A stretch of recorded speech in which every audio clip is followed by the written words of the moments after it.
अस्सलाम वालेकुम प्यारे दोस्तों, जैसा कि आपको इल्म है, हम आपको कक्षा 12 आरबीएससी 12th क्लास उर्दू के लिए जितना भी आपका सिलेबस था यानी गुलिस्तान अदब का, उसमें से हम आपको पार्ट 3 करा चुके हैं। ठीक है, पार्ट 3 हम आपको कंप्लीट करा चुके हैं। ये पार्ट 4th है, यानी मैंने 2 पार्ट आपको नसर के कराए हैं, पार्ट फर्स्ट और सेकंड, यानी सबक जो जितने भी अपने सबक थे गुलिस्तान अदब के और उसके जो मुसन्निफ़ थे उनकी सवानी हयात, सबक के मारूजी सवालात जितने भी बनने थे और छोटे बड़े जो सवालात उसमें बनने थे वो सब मैंने आपको करा दिए हैं।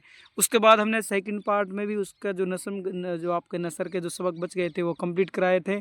उसके बाद हमने एक पार्ट फर्स्ट के नाम से ही डाला है, नज़म और गज़ल का पार्ट फर्स्ट, यानी इसी गुलिस्तान अदब की जितनी भी आपकी नज़म है और जो गज़ल हैं, ठीक है, उनके लिए हमने पार्ट फर्स्ट करा दिया है। और उस पार्ट फर्स्ट में हमने आपको क्या कराई, जितनी भी आपकी गज़ल थी, ठीक है, यानी आपकी गुलिस्तान अदब में 12th क्लास की जो अपनी किताब है उर्दू की, उर्दू अदब की, उर्दू साहित्य की, उसकी हमने आपको क्या करा दी है, गज़ल कंप्लीट करा दी है। आज ये पार्ट उसका सेकंड रहने वाला है, नज़म और गज़ल का पार्ट सेकंड है। इसमें इंशाल्लाह ये जितनी भी अपनी नज़म बती है, यानी जो भी सिलेबस आपका गुलिस्तान अदब का बच्चा है, इसको हम आज कंप्लीट करा देंगे। तो प्यारे बच्चों, प्यारे दोस्तों, जैसा कि आपको पता है कि आपका एग्ज़ाम 10 मार्च को होने वाला है।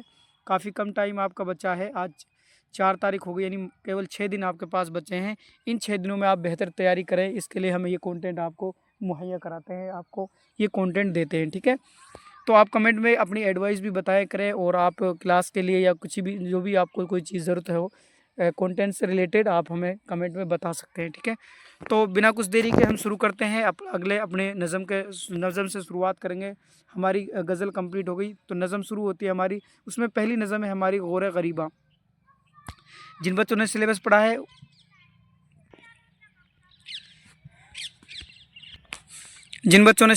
है, उनको पता है कि गोरे गरीबा में नज़म में है क्या चीज़, क्योंकि गोरे गरीबा का मतलब होता है कब्रिस्तान। क्या होता है? कब्रिस्तान। ठीक है, और जाहिर सी बात है कब्रिस्तान के बारे में हम सब जानते हैं कि एक ये हमारा क्या है, असल घर होते हैं, असल मोहल्ला, असल बस्ती इंसान की कौन सी होती है? कब्रिस्तान होती है। यानी इसमें इंसान की ज़िंदगी और मौत के बारे में, यानी मौत के वाक़यात के बारे में, यानी इंसान कुछ वक्त पहले खूब चलता है, फिरता है, हंसता है, डोलता है, बैठता है, लेकिन मौत आने के बाद वो कहीं दिखाई नहीं देता। सिर्फ उसके एक जगह है, एक घर है, जो क्या है, आपका कब्रिस्तान है। यानी उसी बहुत ही एक कहते हैं ना, एक जज्बात के साथ ये नज़म पेश की गई है, जिसको नज़म को तर्जुमा करने वाले हैं आपके नज़म तबातबाई है। कौन है? नज़म हैदर तबातबाई है। ठीक है, तो आप याद रखें, गोरे गरीबा का जो शायर है वो कौन है? नज़म तबातबाई। बहुत इंपॉर्टेंट गज़ल है। गोरे गरीबा का अर्थ होता है कब्रिस्तान।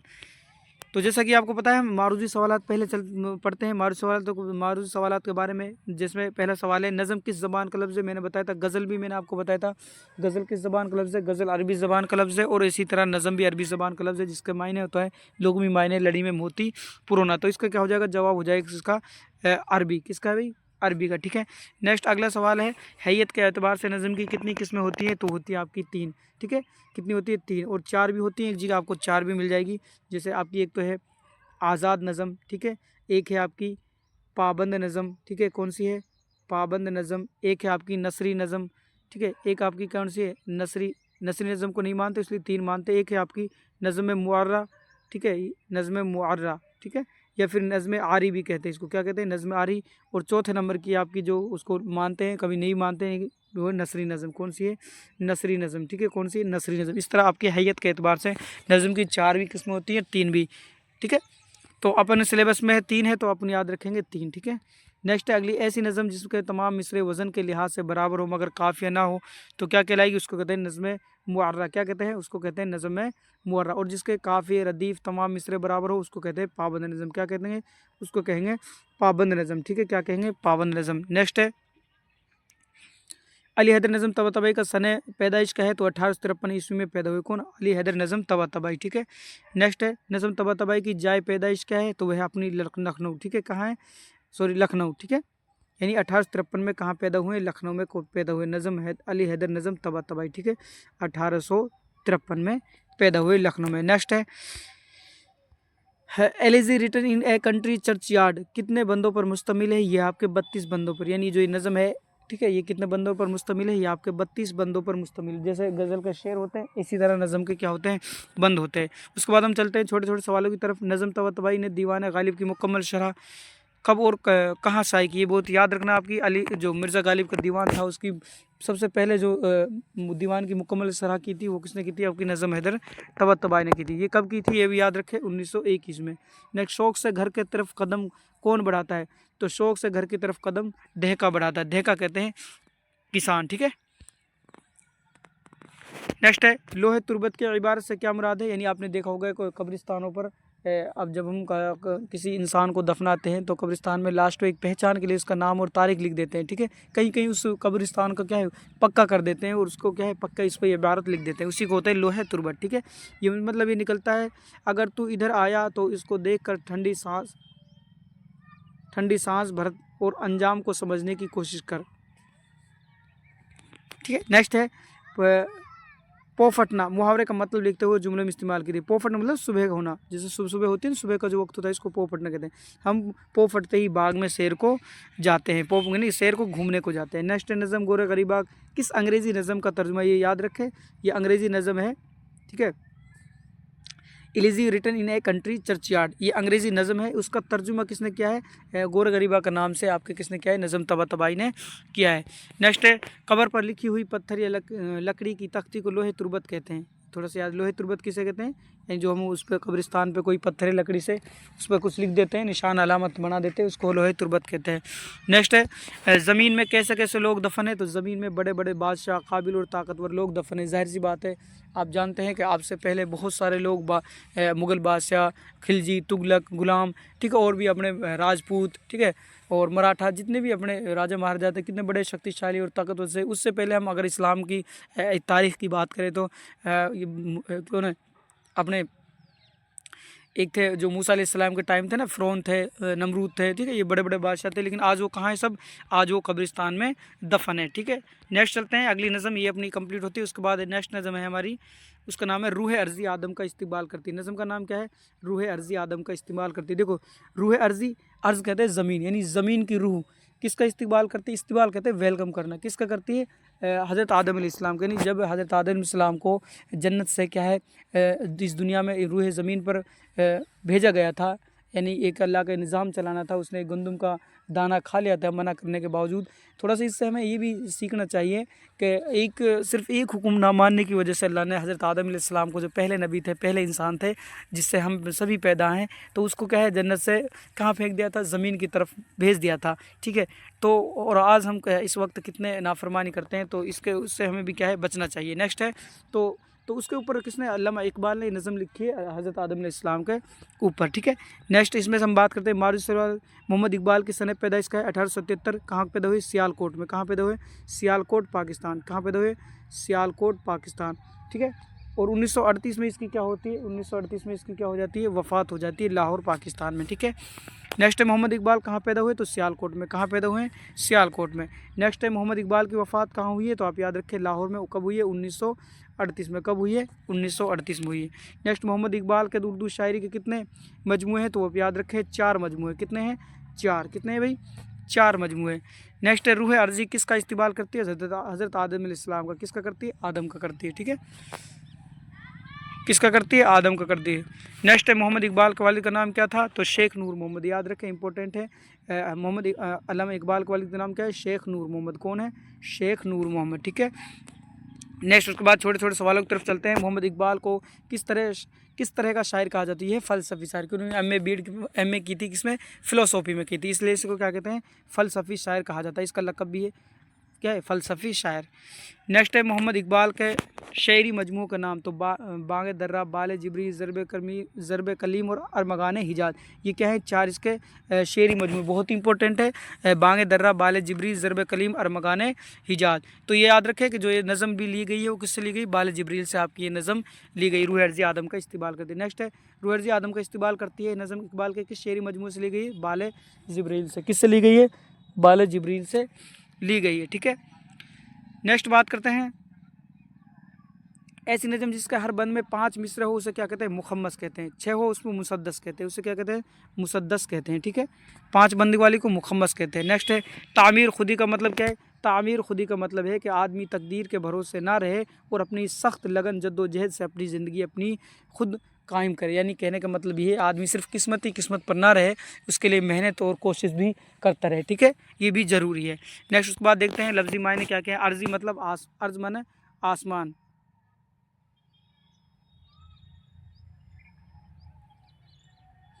फलक माने सॉरी ये उसका विलोम शब्द लिख लेते हैं ना, मैंने मायने देख लेते। तो अर्ज़ का मतलब ज़मीन होता है, ज़मीन का विलोम शब्द क्या हो जाएगा, मुतजाद कहते हैं विलोम शब्द, मुतजाद के मायने होता है विलोम शब्द। तो अर्ज़ माने ज़मीन, ज़मीन का क्या हो जाएगा आसमान, फलक का फलक यानी आसमान, ज़मीन, अज़ल अब्द, अज़ल माने शुरू से, ठीक है, अब्द माने, ठीक है, और मोहब्बत का क्या हो जाएगा नफ़रत हो जाएगा, ठीक है। नेक्स्ट बात करते हैं नज़म रूह अर्ज़ी आदम का इस्तेमाल करती है कि 4 मुरक्कबात अल्फाज लिखिए। तो अय्याम जुदाई, गुंदुम अफलाक, जलवाए बेपर्दा, खुर्शीद जहाँ ताब। मुरक्कब कहते हैं मिले हुए, दो दो लफ्ज़ जो जुड़े हुए होते हैं, ठीक है। नेक्स्ट उसके बाद हमारी अगली नज़म है, अगली नज़म क्या है, अगली नज़म है हमारी इर्तिका। कौन सी नज़म है भाई, इर्तिका है, ठीक है, जो जिसको लिखने वाले कौन है, जमील मजहरी। कौन है, जमील मजहरी। बात करते हैं इनके सवालों की तरफ, मारूजी सवाल। जमील मजहरी की सने विलादत क्या है, तो 1904। क्या है भाई, 1904 में क्या है, जमील मजहरी पैदा हुई। कहाँ पैदा हुए ये भी आप याद रखें, पटना में। 1904 में कहाँ पैदा हुए, पटना में पैदा हुए। कौन, जमील मजहरी, जिसने नज़म लिखी है इर्तिका। क्या लिखी है, इर्तिका, ठीक है। नेक्स्ट हम बात करते हैं, इसके बाद छोटे छोटे सवालों की तरफ चलते हैं, जैसे जिसमें आपका पहला सवाल है, जमील मजहरी ने इब्तिदाई तालीम कहाँ हासिल की। तो जमील मजहरी ने इब्तिदाई यानी शुरुआती तालीम मदरसा सुलेमानिया पटना में हासिल की। कहाँ, पटना, मदरसा सुलेमानिया पटना में हासिल की। उसके बाद है अपना जमील मजहरी कब और कहाँ इंतकाल हुआ, यानी जमील मजहरी का कब और कहाँ इंतकाल हुआ। तो वो हुआ था आपको 1980 में, क्या मुजफ्फरपुर में हुआ था, मुजफ्फरपुर, ठीक है, 1980। और कहाँ हुआ था, मुजफ्फरपुर में इसका क्या हुआ था, इंतकाल हुआ था। सन 1974 में जमील मजहरी को कौन से अवार्ड से नवाजा गया। तो आप याद रखें, जमील मजहरी को 1974 में गालिब अवार्ड से, ठीक है, नवाजा गया। किससे, गालिब अवार्ड से, ठीक है, जो बराए उर्दू शायरी से दिया गया था, शायरी से मुतालिक रखता है गालिब अवार्ड। नेक्स्ट है जमील मजहरी की तसानीफ के नाम, यानी इसकी कौन कौन सी किताबें हैं। तो नक्श जमील, इरफान जमील, आसार जमील, जमील मजहरी की मरसी, मसनवी, आब व शराब, ये सारी क्या है इसकी किताबें। देखो इसमें पीछे सब में जमील जमील जमील लग रहा है, तो ये बिल्कुल आसान हो जाएगी याद करनी, है ना, जमील मजहरी की। नेक्स्ट है जमील को कौन सी तहरीक से वाबस्ता रहे। तो जमील तरक्की पसंद तहरीक से वाबस्ता रहे। कौन सी से, तरक्की पसंद तहरीक से। नेक्स्ट है शिकस्त व फतेह, क्या पूछा है, शिकस्त व फतेह किसका नाविल है। तो ये है जमील मजहरी का। शिकस्त कहते हैं हार, फतेह कहते हैं जीत, ये भी किसका आपका नाविल है, जमील मजहरी का। नेक्स्ट है मंशूरात जमील मजहरी किस शायर की तसनीफ़ है। तो ये है आपके जमील मजहरी की। देखो इसमें भी क्या आ गया, जमील आ गया, तो थोड़ा इसका कोड याद रखें, तो जमील मजहरी का, ठीक है। उसके बाद आपके निसाब में शामिल जमील मजहरी की नज़म का क्या नाम है। तो आप याद रखें इर्तिका। इर्तिका कहते हैं थोड़ा सा एक विकास होता है ना, प्रारंभ जो के क्रम वाइज जो विकास होता है, जो क्या होता है, बढ़ोतरी होती है, यानी कोई चीज़ में बदलाव आता है, तरक्की होती है, उसको क्या बोलते हैं, इर्तिका बोलते हैं, ठीक है। नेक्स्ट उसके बाद बात करते हैं नज़्म इर्तिका में शायर ने क्या बयान किया है, यानी क्या बताया। ये एक फ़लसफ़ियाना नज़म है, और इसमें शायर ने बताया कि दुनिया में इंसान के इख्तियार में कौन कौन सी चीज़ें हैं, और यानी उसके काबू में कौन कौन सी चीज़ें हैं, और किस तरह अपनी कामयाबी की नई नई मंजिलें तलाश करता है। यानी आदमी अपनी कामयाबी के लिए नई नई राहें ढूंढता है, नई नई मंजिलें तलाश करता है। साथ ही इंसान अपने इस सफ़र में अच्छे और बुरे तजर्बों से गुजरता है, यानी जो भी उसके ज़िंदगी में अच्छे बुरे अनुभव आते हैं उनसे गुजरता है, लेकिन उसे क्या है, हिम्मत नहीं हारनी चाहिए और ना ही सफ़र से मुंह मोड़ना चाहिए। शायर कहते हैं कि कामयाबी की मंजिल हमारा इंतज़ार कर रही है। क्या कर रही है, जो कामयाबी की मंजिल है, जो हमारी सफलता, जो सक्सेसफुल है, वो हमारा इंतज़ार कर रही है। नेक्स्ट बात करते हैं आगे, अगला है आपका, अगली जो नज़म है उसका नाम क्या है, ज़िंदगी से डरते हो। क्या नाम है, ज़िंदगी से डरते हो, जिसका शायर कौन है, वो कौन है आपके, नूर मीम राशिद। कौन है, नूर मीम राशिद। इसका असल नाम याद रखें, बहुत इंपॉर्टेंट है, नज़र मोहम्मद, ठीक है। जैसे हम बात करते हैं मारूजी सवालों की तरफ, तो नूर मीम राशिद का पूरा नाम देखो, पहले ही सवाल आ गया आपका नूर मीम राशिद का, तो आप याद रखें नज़र मोहम्मद राशिद, ठीक है। नूर मोहम्मद, नज़ीर मोहम्मद, नज़र मोहम्मद राशिद, ये आपको हो जाएगा, ठीक है, ऑप्शन 3 हो जाएगा, नज़र मोहम्मद राशिद। नेक्स्ट नूर मीम राशिद की सन पैदाइश क्या है, तो 1910 ईस्वी में पैदा हुए, ठीक है। कब पैदा हुए, 1910 ईस्वी में पैदा हुए नूर मीम राशिद। नेक्स्ट नसर में नूर मीम राशिद की किताब का नाम, तो जदीद फ़ारसी शायरी, जदीद उर्दू शायरी, जदीद अरबी शायरी, जदीद अंग्रेज़ी शायरी।